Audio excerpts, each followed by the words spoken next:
अगर एपीक्यूपी सिर्फ फॉर्मेट भरने के लिए होता तो एपीक्यूपी थर्ड एडिशन की जरूरत नहीं होती। आप देख रहे हैं पार्ट थर्ड वीडियो, जहां आप एपीक्यूपी थर्ड एडिशन और गेट मैनेजमेंट के बारे में समझेंगे।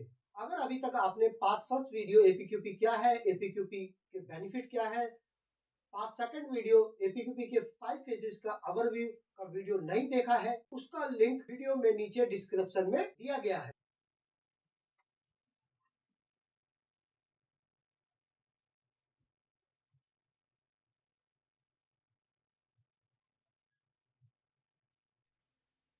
एपीक्यूपी third edition 2024 and gate management G0 to G5।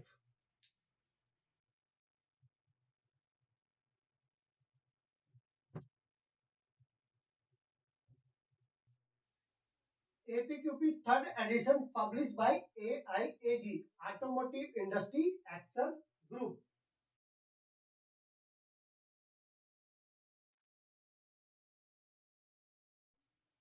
And effective from 1 March 2024। Why APQP third edition? Risk based approach,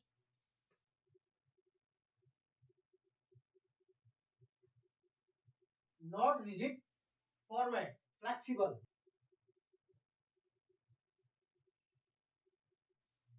as applicable concept। सवाल आता है, जब एपीक्यूपी पहले से ही था तो थर्ड एडिशन की नीड क्यों रही? इंडस्ट्री ने एक बात क्लियरली समझ ली, कोई प्रोडक्ट का रिस्क सेम नहीं होता। कोई प्रोडक्ट का रिस्क कम होता है, किसी प्रोडक्ट का रिस्क हाई होता है। इसलिए हमारा थर्ड एडिशन बोलता है रिस्क के हिसाब से प्लानिंग करो, कॉपी पेस्ट मत करो। अब आगे second, flexible not rigid format. पहले क्या होता था, एक ही फॉर्मेट सबके लिए यूज होता था। इंडस्ट्री को समझ आ गया सेम फॉर्मेट जो कभी चेंज नहीं होते वो ग्राउंड रियलिटी में काम नहीं करते। जो फिक्स हो, कभी चेंज ना हो, उसको क्या कहेंगे हम? Rigid format. कभी चेंज ना होने वाले फॉर्मेट फिक्स। तो फिक्स ही रहेगा, कभी चेंज नहीं होगा, क्या वो ग्राउंड लेवल पे काम करेगी? नहीं। तो उसको क्या होना चाहिए? फ्लेक्सिबल। सिंपल प्रोडक्ट के लिए सिंपल अप्रोच और कॉम्प्लेक्स प्रोडक्ट के लिए डिटेल अप्रोच। कॉम्प्लेक्स माने जटिल, हार्ड, टफ। हर एक्टिविटी हर प्रोडक्ट के लिए अप्लीकेबल नहीं होती है। मतलब जो अप्लीकेबल है वही करो, लेकिन जस्टिफिकेशन क्लियर रखो। इसलिए एपीक्यूपी थर्ड लेवल ज्यादा आपका प्रैक्टिकल, फ्लेक्सिबल और रिस्क बेस है। थर्ड एडिशन का फोकस फॉरवर्ड नहीं, डिसीजन और रिस्क कंट्रोल करना है।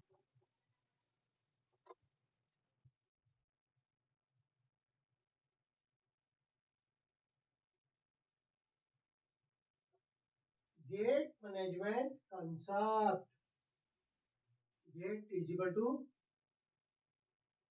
Decision point. Gate is equal to decision point. Gate का मतलब होता है कि हर फेज के बाद डिसीजन लेना, आगे बढ़ना है या नहीं बढ़ना। ये मैनेजमेंट डिसाइड करती है, सिर्फ डॉक्यूमेंट नहीं।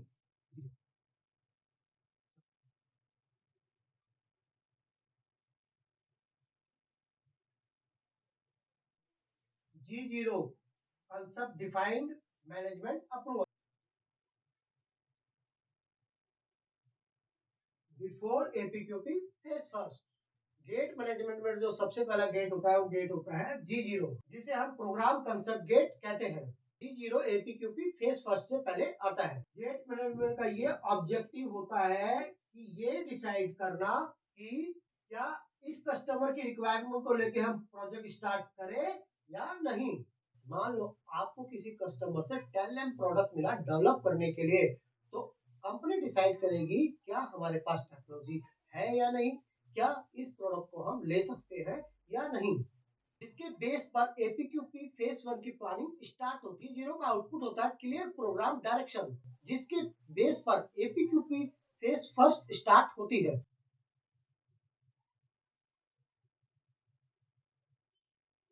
G1 programme approval gate. After phase 1, after phase 1 plan and define programme.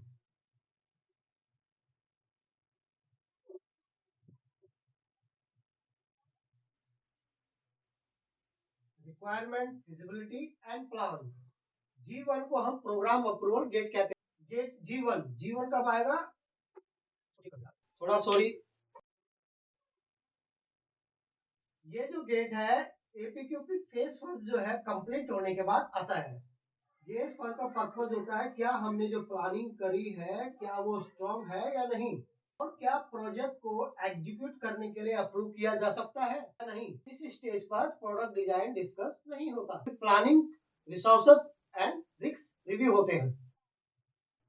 मान लो किसी ने हमें प्रोडक्ट दिया, पहले भी प्रोडक्ट जो मैंने पहले डिस्कस किया था वो दिया बनाने के लिए, तो हम क्या करेंगे एपीक्यूपी टाइमिंग प्लान बनाएंगे। टाइम टीम आइडेंटिफाई करी और मेजर रिस्क को समझा। जीवन मीटिंग में मैनेजमेंट क्या डिसाइड करती है, क्या जो हमने प्लानिंग कर रही है वो रियलिस्टिक है, क्या प्लानिंग प्रॉपर है, क्या रिसोर्सेस अवेलेबल है, और क्या हम फेज 2 में सेफली एंटर कर सकते हैं या नहीं। और जब सब क्लियर होता है तो मैं G1 का अप्रूवल मिलता है और एपीक्यूपी फेज 2 ऑफिशियली स्टार्ट हो जाती है। अब हम बात करेंगे G2 गेट।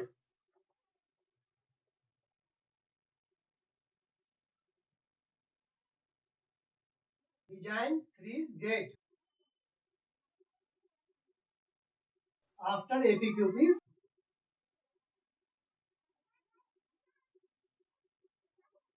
फोकस क्या रहेगा, प्रोडक्ट डिजाइन अप्रूवल।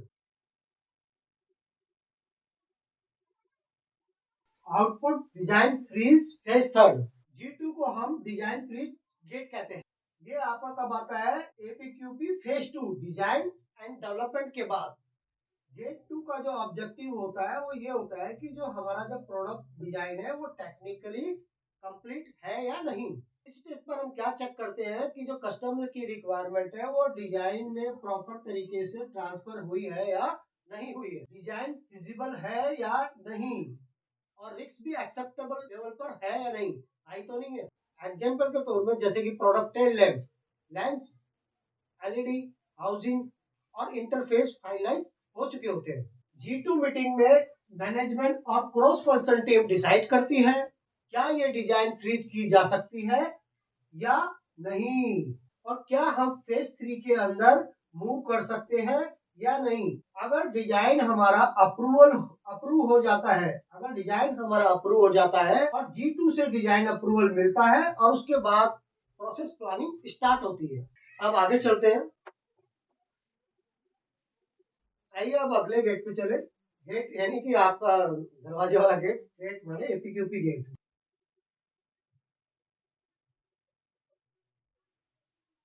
गेट ये कब आता है, फोकस, प्रोसेस डिजाइन रेडी, क्या है आउटपुट अप्रूवल फेज 4। G3 को हम प्रोसेस रेडीनेस गेट कहते हैं। थ्री हमारा कब आएगा, G3 हमारा आएगा प्रोसेस डिजाइन एंड डेवलपमेंट के एंड पर। G3 का मेन पर्पस होता है ये डिसाइड करना मैन्युफैक्चरिंग प्रोसेस का डिजाइन रेडी है या नहीं, और प्रोडक्शन ट्रायल के लिए हम प्रिपेयर्ड है या नहीं। इस गेट पर प्रोडक्ट डिजाइन ऑलरेडी फ्रीज हो चुका होता है। अब फोकस होता है machine, tooling, process flow and quality control. Example के तौर पे टेल लैब में मॉड्यूल फाइनलाइज हो चुके होते हैं, असेंबली जो प्रोसेस डिफाइन हो चुके होते हैं और इंस्पेक्शन पॉइंट डिसाइड हो जाते हैं। G3 मीटिंग में मैनेजमेंट डिसाइड करती है कि क्या प्रोसेस कैपेबल बन सकता है, क्या टूलिंग एंड इक्विपमेंट रेडी है, और क्या हम फेज 4 वैलिडेशन स्टेज पर एंटर कर सकते हैं। और जब सब सेटिस्फाई हो जाते हैं तो G3 से अप्रूवल मिलता है और आगे वैलिडेशन प्रोसेस स्टार्ट होता है। वीडियो थोड़ी लंबी जरूर बनी है लेकिन आपके लिए बहुत इंपॉर्टेंट है और इसे समझना जरूरी है। चलो आगे हम समझते हैं G4।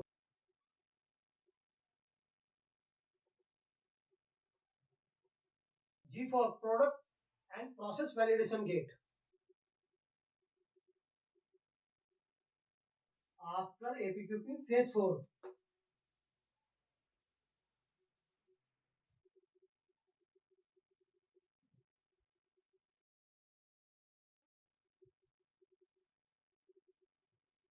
Output approval process phase 5 production. G4 को हम product and process validation gate कहते हैं। कब आएगा, आफ्टर एपीक्यूपी फेज 4 के एंड पर, यानी कि एपीक्यूपी फेज 4 का जो एंड हो जाएगा के बाद आपका G4 आएगा। G4 का मेन ऑब्जेक्टिव ये कंफर्म करना होता है कि प्रोडक्ट जो हमारा है कस्टमर की रिक्वायरमेंट के अकॉर्डिंग है, प्रोसेस भी स्टेबल और कैपेबल है, यानी जो कस्टमर की रिक्वायरमेंट है ड्राइंग में स्पेसिफिकेशन में उसको मीट कर रहा है। इस स्टेज पर हम एक्चुअल प्रोडक्शन ट्रायल के थ्रू ये वेरीफाई करते हैं कि हमारा डिजाइन और प्रोसेस कस्टमर की ड्राइंग और स्पेसिफिकेशन के अकॉर्डिंग बन रहा है या नहीं। और इसके साथ साथ ये भी देखते हैं कि रियल मैन्युफैक्चरिंग कंडीशन में ये काम कर रहा है या नहीं। एग्जाम्पल के तौर पे टेल लैम्प जो हमारा एक कोई प्रोडक्ट है उसके अंदर पायलट लॉट प्रोडक्शन रन हो रहा है या नहीं। पायलट लॉट का मतलब होता है एक लॉट हम ट्रायल करते हैं एक्चुअल रनिंग कंडीशन में, मशीनिंग सेक्शन में, असेंबली सेक्शन में, किसी में भी, वो आपका पायलट लॉट रन कहलाता है, pilot lot production run. Actual running condition में जो मैन्युफैक्चरिंग करेंगे तो पायलट लॉट प्रोडक्शन रन तो करेंगे, फिर उसके बाद हम क्या करेंगे, सैंपल भेजेंगे कस्टमर को। इसको भेजेंगे कस्टमर को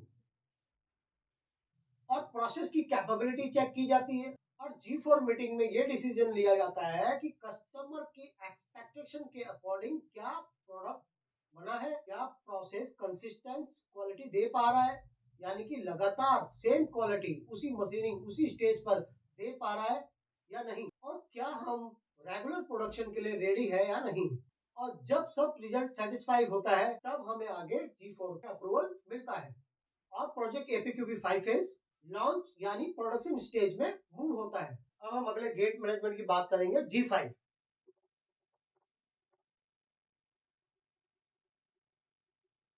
launch and SOP gate. Focus stable process. G5 को हम लॉन्च एंड एसओपी गेट कहेंगे। SOP mean start of production gate. ये गेट एपीक्यूपी 5 फेज के एंड पर आता है, प्रोडक्शन और लॉन्च स्टेज पर आता है। G5 का पर्पस होता है ये कंफर्म करना, क्या कंफर्म करना, ये कंफर्म करना प्रोडक्ट एंड प्रोसेस दोनों ही वेरीफाई है, ओके है, स्टेबल है। इस स्टेज पर फोकस होता है delivery performance, quality, consistency and customer satisfaction. Delivery performance में डिलीवरी आपकी प्रॉपर तरीके से, उसमें कोई डिले ना हो। क्वालिटी कंसिस्टेंसी, लगातार क्वालिटी मीट करते हुए कस्टमर को देना।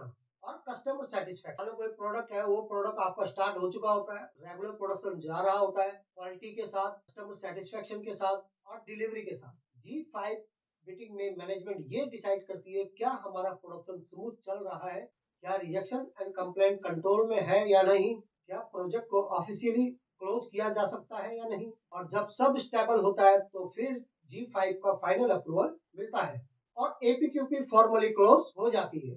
और G5 का मतलब है प्रोजेक्ट आपका सक्सेसफुली लॉन्च के साथ क्लोज हो गया। शॉर्ट समरी में आपको बताता हूँ, G0 आइडिया आया आपके पास, प्रोजेक्ट अप्रूव हो गया, डिजाइन फिजिबल हो गया, प्रोसेस फिजिबल हो गया, रेडी फॉर लॉन्च, आपने लॉन्च करना है इसे, इंप्रूव एंड स्टैंडर्डाइज हो गया। Idea, project approve, design feasible, process feasible, ready for launch, और टाइम टू टाइम इंप्रूव करना, मेंटेन करना, करेक्टिव एक्शन लेना और उसे फिर स्टैंडर्डाइज करना। इंटरव्यू में जब आपसे पूछा जाता है कि एपीक्यूपी क्या है और फिर उस समय आप डॉक्यूमेंट गिनो तो इंटरव्यूअर समझ जाता है कि कैंडिडेट की जो थिंकिंग है वो क्लियर नहीं है। एपीक्यूपी को डॉक्यूमेंट नहीं, डिसीजन मेकिंग अप्रोच की तरह समझे। आगे भी हमारे साथ बने रहिए और चैनल को सब्सक्राइब कीजिए। इंडस्ट्रियल स्किल हब को फॉलो कीजिए। Thank you.